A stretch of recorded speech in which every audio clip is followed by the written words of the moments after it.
Ahoj, všichni vás moc vítám u nového videa a dnes vám ukážeme, jak a čím jsme obložili zadní dveře u naší dodávky. Mezi zadními dveřmi totiž budeme mít venkovní sprchu a proto jsme potřebovali dveře obložit vhodným materiálem, který bude odolávat vodě a nečistotám. Ale taky potřebujeme, aby ten materiál byl odolný vůči UV záření, aby se jen tak lehce mechanicky nepoškodil a samozřejmě taky chceme, aby byl lehký, levný a dobře se s ním pracovalo. No, je těch požadavků docela dost. Ale nakonec a po dlouhém přemýšlení a vyhledávání vhodného materiálu jsme narazili na polyetylenové desky a podařilo se nám sehnat dvě desky o rozměrech 2x1 metr a dloužce 3 mm. Další podmínkou bylo udělat obkládací desky sundávací, protože ve dveřích jsou žárovky pro osvětlení registrační značky a taky mechanismy zámků a je možné, že se tam někdy budeme potřebovat dostat, abychom něco vyměnili nebo opravili. Proto jsme se rozhodli, že do dveří uděláme závity a desky přišroubujeme. A jak jsme to udělali? Chtěl bych vám představit náš nový nástroj a to jsou tyto nýtovací kleště.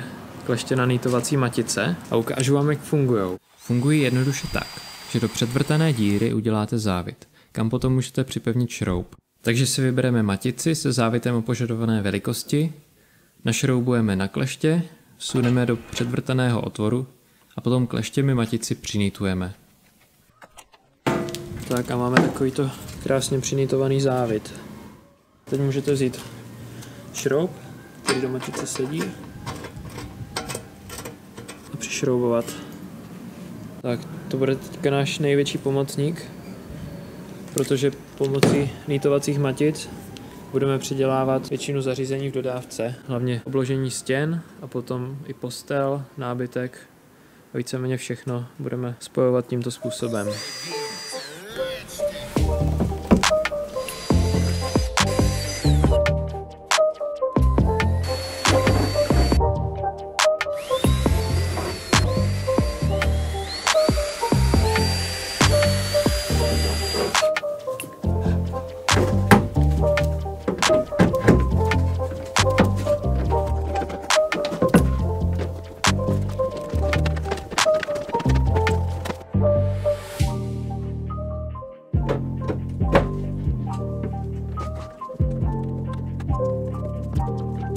Zpočátku to chce vyzkoušet a nýtovat s citem. Kleště by měly jít mačkat vždy lehce a jakmile budete cítit trochu větší odpor, tak v nýtování už nepokračujte, protože matice je přinýtovaná. Kdybyste to rvali na sílu, tak byste mohli strhat závit, v horším případě strhat závit na nýtovacích kleštích a ty by už potom nefungovaly správně. Takže opatrně s citem a nejdřív vždycky vyzkoušet.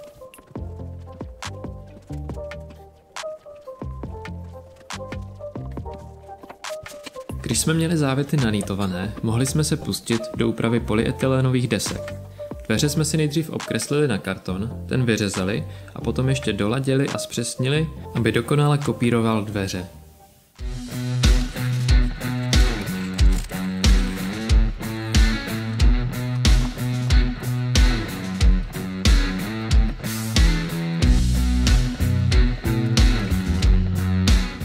Upravený karton jsme potom obkreslili na polyetylenovou desku a z té tvar vyřezali přímočarou pilou.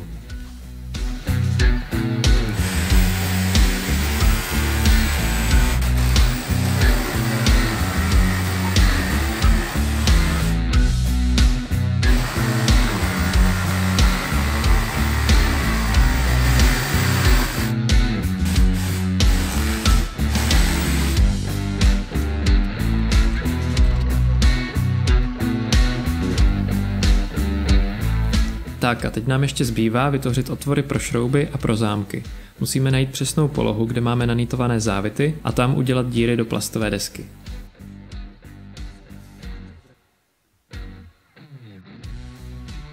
Pro přenesení pozice závitů a zámků ze dveří na plastovou desku jsme opět použili naše oblíbené kartonové šablony. Karton jsme na dveřích vyměřovali tak dlouho, dokud vše nesedělo, a potom jsme ho zase obkreslili na bílé desky.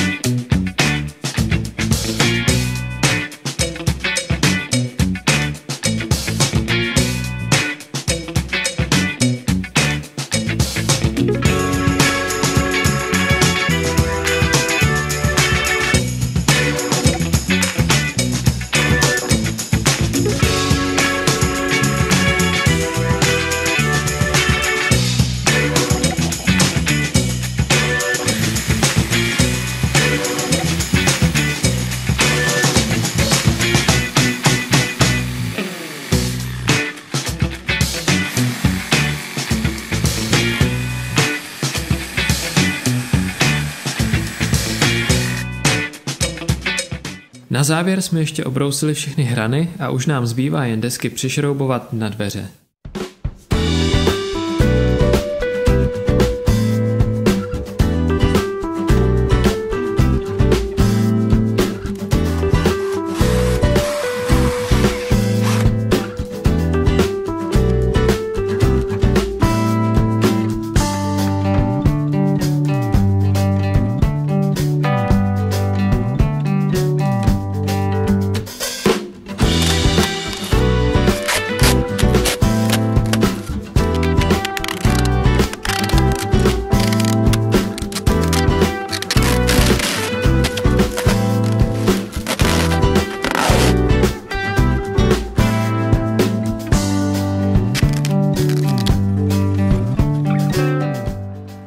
To by bylo pro toto video vše.